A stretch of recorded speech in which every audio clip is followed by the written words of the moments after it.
ఏంటి? హాయ్ అక్క. ప్రస్తుతం మనకి ఏపీలో చంద్రబాబు నాయుడు పరిపాలన ఎలా అనిపిస్తుంది? చాలా బాగుందక్క. హ్మ్. అంటే ఆయన ఇచ్చిన హామీలను చూసుకున్నట్టయితే ఇంతకు ముందు మనకి అమ్మ ఒడి అనేది వచ్చేది.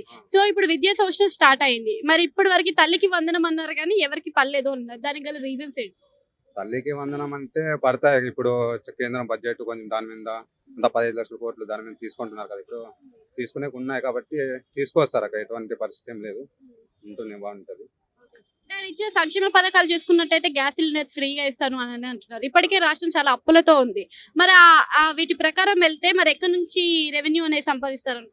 అంటే మామూలుగా నిర్మలా సీతారామన్ గారు మొన్న కేంద్ర బడ్జెట్ లో సెంట్రల్ మినిస్టర్ దాంట్లో చెప్పినారు. మామూలుగా ఇస్తామన్నారు. ఇచ్చేకైతే ఇస్తారు యాక్చువల్ గా. అది అప్పుగా ఇస్తున్నట్ట మరి ఎందుకని? నిర్మలా సీతారామన్ గారు కూడా మేడం గారు కూడా చెప్పినారు. మామూలుగా అది అప్పు కానీ ఆమె ఎప్పుడు అట్లానే మాట్లాడుతుంటది. మామూలుగానే ఇంకా మనం అప్పే అని చెప్పుకోవచ్చు దాన్ని. ఆ. ఓకే. అంటే అది కూడా ఓన్లీ మనకి అమరావతి నిర్మాణం కోసమే అన్నారు కదా 15,000 కోట్లు. అమరావతి కోసమే అండి అది. యాక్చువల్ గా అమరావతి కోసమే.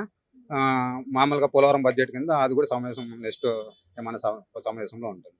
అంటే ఇది చూసుకున్నట్టయితే సమావేశాలు మొత్తం కూడా ఏపీకి, బీహార్‌కి సానుకూలంగా ఉందంటున్నారు. మరి దానికెలా రీజన్స్ ఏంటి?